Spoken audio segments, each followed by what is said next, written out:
Kāds tad šis aizejošais gads ir bijis? Nu, hausa gads. Liels hauss. Bet ir tāda veca, laba ziņa, ka no hausa veidojas jauna kārtība. Nav jau tik slikti nemaz. Tikai tie čīkstētāji tādi skaļi. Jūs varat televizoru izslēgt, jūs varat datoru neieslēgt, jūs varat telefonu nobloķēt. Bet jūs varat paklausīties skaistu mūziku, un gal galā jūs varat atļauties arī nedarīt neko.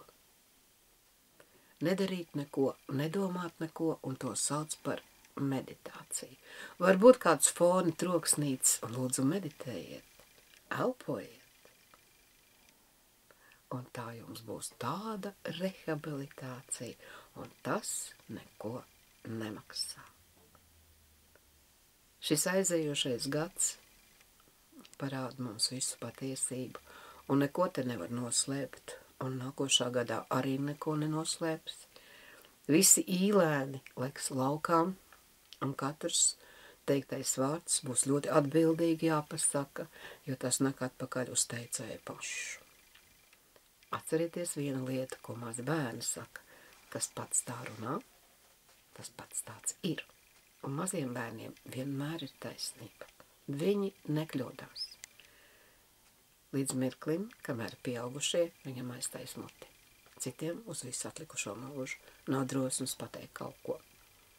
Ir zema pašapziņa, kas jāceļ augstāk. Nav baidīties no tā, ko citi teiks, kas citiem padaļa. Protams, nepārkāpjot uzvedības un pieklājības normas. Tā arī ir lieta, kas pie mums ļoti klibo. Kad ģimenē, kuriem švakāk ar naudiņu, aiznes maisiņu ar sēnītiem ievārījumiem, vai cik labi, bet paldies nepasaka. Tāds mazs vārdiņš, paldies. Tas ir ļoti svarīgs vārdiņš. Gan tam, kurš to saka, gan tam, kurš saņem. Bet svarīgāk tam, kurš to nesaka.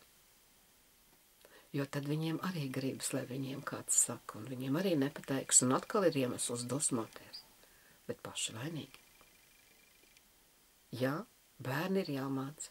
Atcerieties, bērnībā vecmāmiņas, kā viņš mums teica, pai, šķits. Tātad mēs ar mīlestību gan paijājam, gan pasakam šķits. Bet visu ar mīlestību.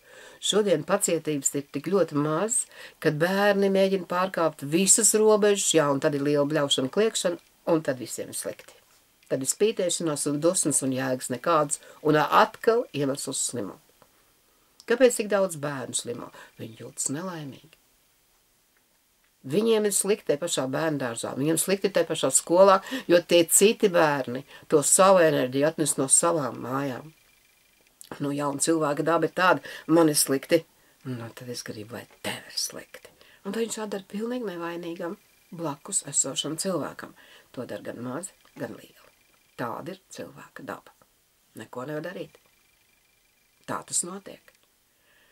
Nu, tad es palūkšu jums par to padomāt. Un nākošā gadā necensties, nezāģēt zaru, uz kuru paši sēdiet, nekost rokai, kura jūs baro. Lai jums labi veicas šajā mācībā.